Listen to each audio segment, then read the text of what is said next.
que o Christian Costa, nosso repórter de Brasília, trouxe, foi depois divulgada por outros veículos de comunicação, pela imprensa tradicional, e aí chamávamos a atenção ontem no Sem Filtro, que quando a notícia chega por meio por exemplo, da colunista Mônica Bergamo na Folha de São Paulo, e aliás, tem uma nota agora, divulgada há cerca de 1 hora, pelo Lauro Jardim, no jornal O Globo, dizendo que, uma nota curta, o ministro Gilmar Mendes e o ministro Luiz Roberto Barroso estão sendo informados das decisões de Alexandre de Moraes depois que elas acontecem, depois que elas são publicadas. Ou seja, isso é um recado claro, e também não é um caminho novo. Esses ministros, do Gilmar Mendes é o decano da corte e o Luiz Roberto Barroso preside o Supremo Tribunal Federal. Eles estão dando um recado por meio da imprensa velha, da imprensa tradicional, de que eles não estão de acordo com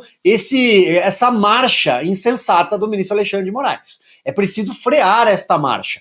Se é possível reverter as decisões de Alexandre de Moraes em relação ao presidente Jair Bolsonaro, tudo é possível no Supremo Tribunal Federal. Tudo. Ali, eles agem à margem da lei, eles agem à margem da própria Constituição. Portanto, se este tribunal que se tornou político e se auto-intitulou um tribunal político quiser reverter, vai reverter. A questão é como convencer o ministro Alexandre de Moraes disso? Pela personalidade dele, daquele que o tempo inteiro dobra a aposta. Aquele que, numa analogia a um jogo, nunca quer sair da mesa, que ele vai até o fim. Ele só sai da mesa realmente se ele esgotar qualquer ficha.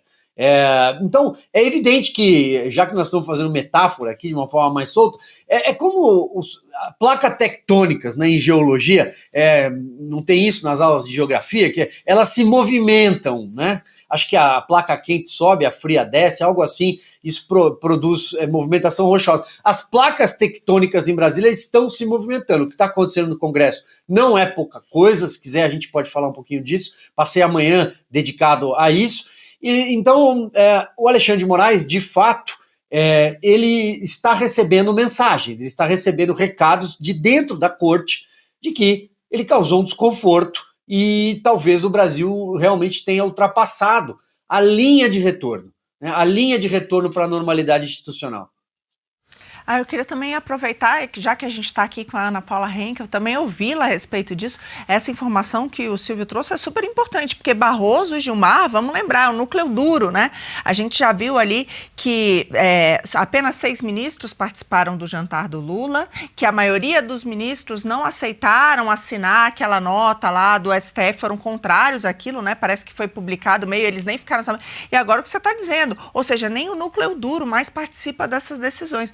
Ana, será que tem a ver também com as sanções? Será que tem a ver com algum medo em relação ao que possa vir depois da Magnitsky para Alexandre de Moraes e agora a informação também de que está vindo para sua esposa? Será que isso também está fazendo alguma pressão? Eu acho que sim. Bom dia, Silvio, querido, parceiro, querido, de todos os dias. Acho que tem sim, Marina, porque uma coisa que eu sempre comento no Oeste Sem Filtro é quando o Donald Trump ele entra num modo silêncio, coisa boa não vem por aí. E já ele está sendo perguntado, ontem, por exemplo, alguns repórteres brasileiros estavam nos jardins da Casa Branca, fizeram perguntas sobre o Lula. Ele não respondeu, fingiu que nem era com ele. Ele não vai tirar o pé do acelerador. O governo brasileiro ainda não entendeu que Donald Trump, e a gente repete isso sempre no Oeste Sem Filtro, Donald Trump bebe numa fonte chamada Ronald Reagan. É um governo que presta muito atenção no tabuleiro geopolítico, não é só no econômico ou só no diplomático ou nas relações exteriores. E no contexto desse tabuleiro geopolítico, o Brasil está inserido em páginas que Ronald Reagan lutou com afinco, páginas onde o comunismo estava crescendo, regimes totalitários estavam dominando setores importantes, países importantes no mundo, e a chefe de gabinete do Donald Trump é a Susan Wiles, que trabalhou décadas com Ronald Reagan. Então, eu queria aproveitar o nosso querido Silvio Navarro, nós que somos amantes da história, conversamos bastante sobre isso, e queria perguntar, Silvio, esse cara aí atrás de você, esse personagem aí atrás de você, olhando, o que você acha, qual conselho você acha que ele daria para o Brasil nos dias de hoje, Silvio? Churchill. Ele mora aqui atrás porque ele puxa a minha orelha se eu falar alguma coisa errada, Ana. Ele diria para que o povo brasileiro tenha coragem, para que o Congresso Nacional tenha coragem. Acho que essa é a palavra que falta hoje ao Brasil. O próprio governador Ronaldo Caiado há pouco falou que nós estamos diante de uma linha que, se cruzada, teremos desobediência civil. Nós estamos aqui defendendo que tudo ocorra pacificamente, mas que o povo não desista, que o povo não recue, que o povo pressione o Congresso Nacional, que o Congresso Nacional, neste movimento iniciado ontem, os deputados dormiram no plenário, os senadores estão na mesa neste momento, falei com vários hoje pela manhã, inclusive ao vivo, deputados também, para que o Congresso reaja. O Congresso precisa pautar a anistia e precisa pautar o impeachment do ministro Alexandre de Moraes. O Brasil precisa continuar, o Brasil não pode parar. Está escrito aqui atrás, traduzindo, aqui está escrito em inglês, Ana, mas quando você estiver cruzando o inferno, ande rápido, tenha coragem. Sim, Silvio, então, aproveitando um pouco mais esse tema, que é o do momento, já a gente entrevista o senador Rogério Marins, né? Marinho, isso mesmo. O que você acha dessa ação, desse tipo de protesto? Pode surtir efeito realmente, né? Tem gente querendo acompanhar aqui, saber o site direitinho para acompanhar os votos desses senadores, principalmente os que ainda estão em cima do muro. Podemos citar aqui o Ciro Nogueira, podemos citar aqui o Romário, dentre outros, que já vêm sendo cobrados, inclusive, por seus eleitores em redes sociais, da forma como podem. Tem gente perguntando para você aqui também, será que Barroso dá sinais mesmo de que vai deixar o cargo? Qual avaliação você faz sobre essa pressão? Tem quem fale também, o Brasil está nas mãos de Alcolumbre. Se chegar a 41 assinaturas, Alcolumbre daí, então, é obrigado a pautar o pedido? Veja só, vamos por partes aqui, Adri, de uma forma breve, mas para dividir as coisas. Bom, primeiro, em relação ao número de senadores, hoje o número é de 38. 38 senadores são declaradamente a favor do impeachment do Alexandre de Moraes. Eram 34 antes do movimento de 3 de agosto, antes do brasileiro sair às ruas no domingo. Agora são 38, 2 senadores de Mato Grosso, um senador do Amazonas e um senador da Paraíba. Não precisamos entrar em detalhes, o importante é ter 38. Faltam 3. 3 porque o número para admissibilidade do pedido de impeachment é 41. Para aprovar um pedido de impeachment de ministro do Supremo Tribunal Federal, esse placar, inclusive, mostra o absurdo, né? Porque estar indeciso diante de um momento de convulsão institucional do Brasil é algo que diz muito sobre a atual composição do Senado brasileiro. Mas para você aprovar um impeachment são necessários 54 votos. É muita coisa? A aritmética hoje é favorável? Não. Mas o Supremo é o povo. O povo brasileiro pode pressionar esses senadores, porque 2/3 da casa terá de ir às urnas. Eles terão de pedir votos se quiserem continuar no Senado. Portanto, para renovar o mandato, o senador terá de ter um compromisso de que vai aprovar o impeachment do ministro Alexandre de Moraes. E talvez o Brasil não tenha mais tempo nem caminhos para relativizar o que está acontecendo. Vocês falavam sobre a Lei Magnitsky, a Ana está aí e conhece todos os caminhos da lei, sabe detalhá-la e o que acontece nos Estados Unidos muito melhor do que eu. O ministro Luiz Roberto Barroso disse, você falou, ele pode pensar numa saída, o Poder 360, o site trouxe que ele pensaria em antecipar sua aposentadoria. Pois bem, isso não vai impedir que ele seja sancionado eventualmente pela Lei Magnitsky, se ele deixar o Supremo Tribunal Federal, porque ele preside a corte. Portanto, os Estados Unidos sabem que o ministro Luiz Roberto Barroso é corresponsável pelo que está acontecendo no Brasil. Então não adianta fugir nesta hora. Quero ser embaixador em Paris, onde vou me sentir mais próximo de Voltaire, onde vou olhar no espelho e achar que acordei Rousseau. Não, não vai. Então, eu acho que isso está claro, né? Agora, essa obstrução, ela é uma obstrução de verdade. A fervura em Brasília é muito grande e os deputados e senadores voltaram dispostos a não ceder. Vamos ver até onde isso vai, porque o Hugo Mota estava na Paraíba. No dia da volta do recesso, o presidente da Câmara estava lá, na sua base eleitoral, na Paraíba. Pois bem, o presidente Davi Alcolumbre, todo mundo sabe que o Davi Alcolumbre é um agente do consórcio, como foi Rodrigo Pacheco. Mas será que eles não têm medo também de serem sancionados eventualmente pelos Estados Unidos, como é o caso do ministro Alexandre de Moraes, perderem vistos?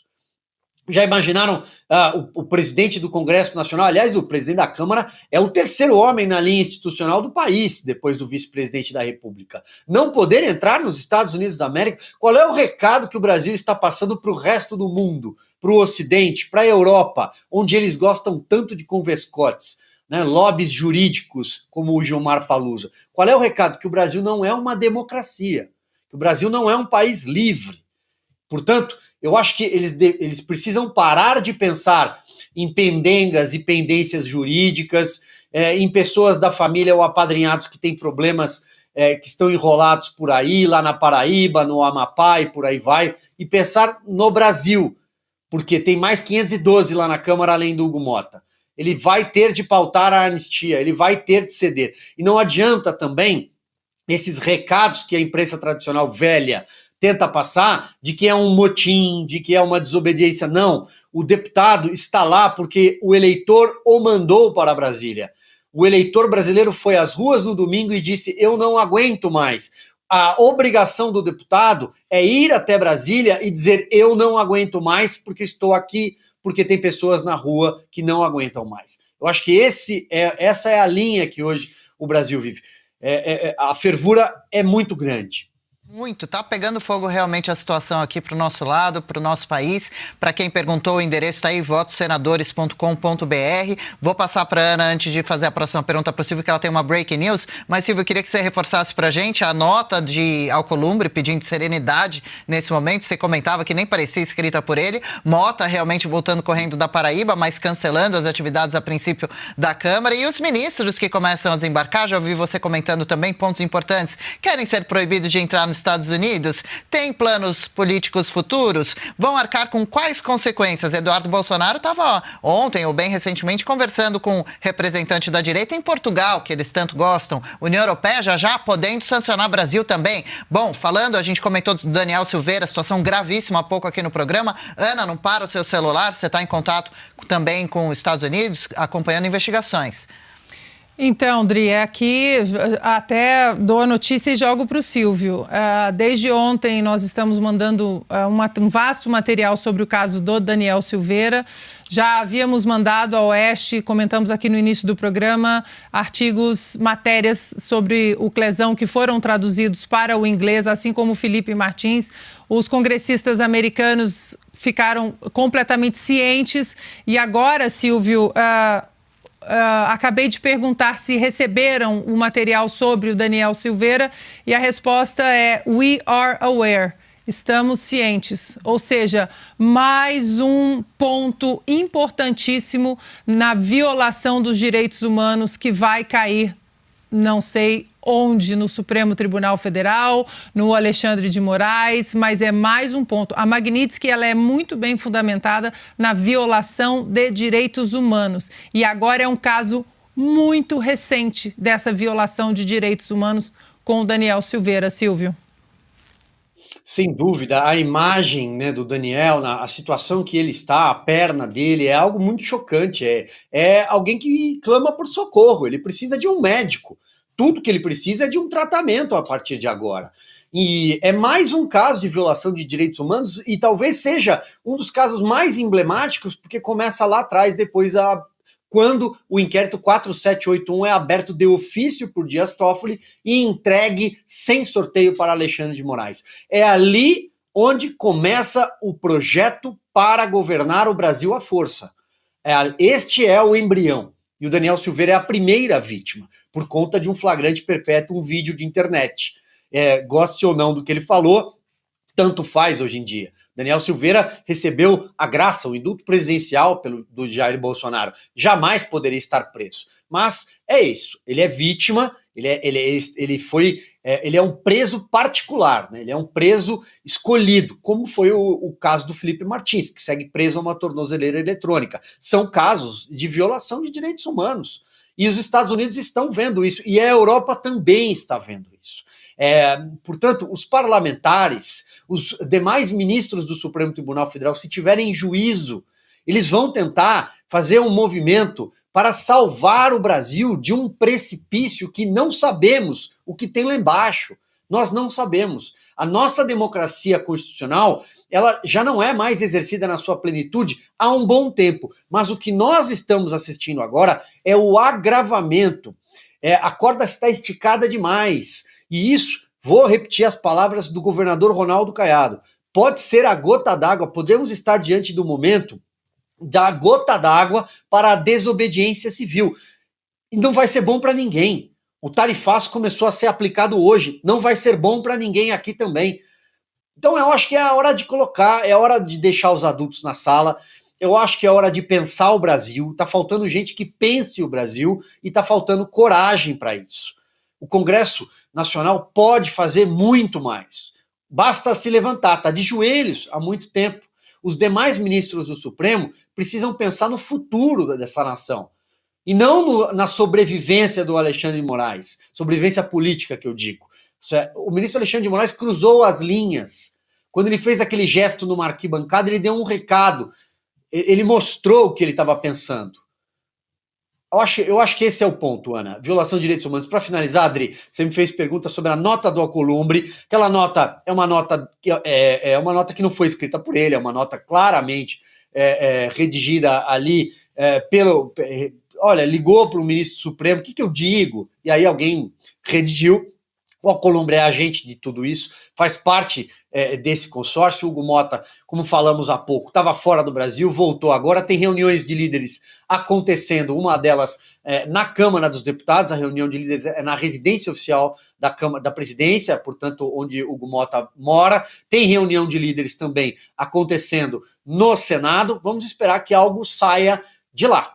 Eu acho que esse é o ponto. E sobre o desembarque dos partidos, sim, o União Brasil se juntou ao PP, isso deve ser a maior força hoje política dentro do Congresso, eles têm 20% do Congresso Nacional, né, são 109 deputados, são 14 senadores, eles têm ainda uma capilaridade boa, porque tem 1.400 prefeitos, 12 mil vereadores, 6 governadores.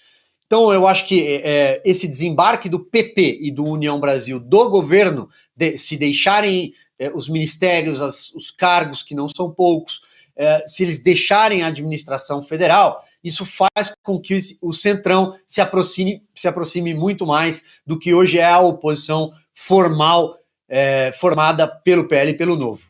É bastante significativo, né? Aqui no chat o pessoal lembrando também, Mara Gabrilli ainda não se posicionou, a gente vai dando sim, nome e sobrenome. E mais uma vez aí na tela pra gente, votesenadores.com.br, cobre aquele senador que ainda não se posicionou, o que você votou, né? Porque é um momento muito importante, essa pressão popular fundamental. E ontem vocês entrevistavam Schellenberger no Oeste Sem Filtro também, nós tínhamos conversado com ele de manhã na mesma ocasião aqui, na mesma data em Oeste com elas, e acho que a Ana perguntou, né, o que mais tocou ali, ele falou a questão humana, por isso, já que a gente trouxe a questão do Daniel Silveira, né, imagine só, a questão humana, como juízes, assessores davam risadas, punham emojis com carinhas engraçadas, prisão para todos, sádicos, nas conversas, né? Sádicos, né, falavam, não, caçem ali, essas 20 pessoas aqui, preciso que você busque rápido motivos, foto com camisa do Brasil, alguma postagem com relação a eleições, pra gente manter preso, PGR pedindo PL, né, a liberdade provisória, LP, melhor dizendo, né?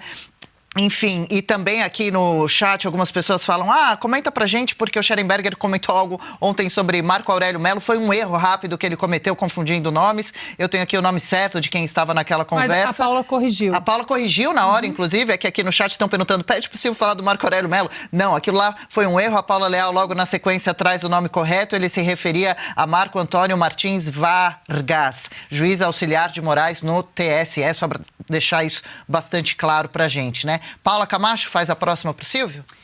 Silvio, bom dia. Mais uma quarta-feira aqui conosco, muito obrigada. Silvio, eu estive acompanhando a esquerda desde que a prisão do presidente Bolsonaro foi declarada e ele está preso em casa, e eu percebi que não teve assim uma alegria tão grande o quanto eu achei que teria. Inclusive ontem, quando o presidente Lula foi lá dar o seu discurso, ele teceu críticas ao presidente Bolsonaro, mas ele não mencionou nada sobre a prisão. E eu vi uma notícia também que a ordem ali dentro do PT é não falar sobre isso. O que eu acho muito estranho, porque a esquerda em geral, e principalmente o PT, vem pedindo a prisão do Bolsonaro há anos. Eles queriam isso incansavelmente. E eu te pergunto, por que essa mudança? O que você acredita que pode ter acontecido para que eles não comemorassem como nós comemoramos quando o presidente Lula foi preso anos atrás? Acho que tem dois lados. Primeiro, porque é uma ilegalidade flagrante. Eu acho que eles entendem que o que aconteceu é algo absolutamente ilegal. E aí é difícil você defender algo que é ilegal, pense. Mas vamos pegar só pelo aspecto político, né? Já que a esquerda é quem é. A esquerda hoje não tem comando. A esquerda não tem líderes. O presidente Lula, vocês falavam há pouco sobre o discurso dele de ontem. O Lula não está bem, mas ontem ele estava especialmente mal naquelas falas. Dá para a gente reparar nos absurdos, dá para a gente ver que a Janja tenta o tempo inteiro controlá-lo e muitas vezes não consegue, principalmente com o microfone à mão. Portanto, a esquerda não tem comando, a esquerda não tem líderes, a esquerda não tem mais hoje capilaridade, a esquerda não tem massa, a esquerda não põe gente na rua. Não põe gente na rua. Se a esquerda tentasse fazer um protesto, não iria ninguém. Não iria ninguém. Eles precisam recorrer, às vezes, a uma outra cara nova do PSOL, como a Erika Hilton. Aí eles chamam o Janones para fazer alguma pataquada nas redes sociais. Mas é isso, é só bravata, eles não têm líderes, eles não têm comando. O PT tem 252 prefeitos, o PSOL não tem nenhum. O PT tem uma capital. Então eu acho que isso explica muito. A esquerda, ela tem os seus apoiadores que nesse mundo woke, né? Então, assim, se a gente for procurar quem comemorou, quem fez gracinha, estourou champanhe, são artistas para quem o tempo já passou, são músicos, pessoal das redações, aqueles jornalistas para quem o tempo já passou. Então, eu acho que isso ajuda a explicar. Hoje ela é muito pequena, e ela segue pendurada na toga. É isso, a esquerda está pendurada na toga. É isso, Silvio Navarro, olha, obrigada pela participação, como sempre, como todas as quartas por aqui, por tantos esclarecimentos. A gente te acompanha mais tarde nos trabalhos aqui na Revista Oeste, viu? Um beijo enorme e carinhoso para você, obrigada mesmo. Um beijo para todos vocês, para a audiência, até já. Legal, gostou desse corte? Estamos ao vivo de segunda a sexta-feira, das 10 ao meio-dia, no YouTube da Revista Oeste. Eu, Marina Helena, Adriana Reide e Paula Camacho analisamos as principais notícias do dia. E siga as nossas redes sociais, @oestecom.elas.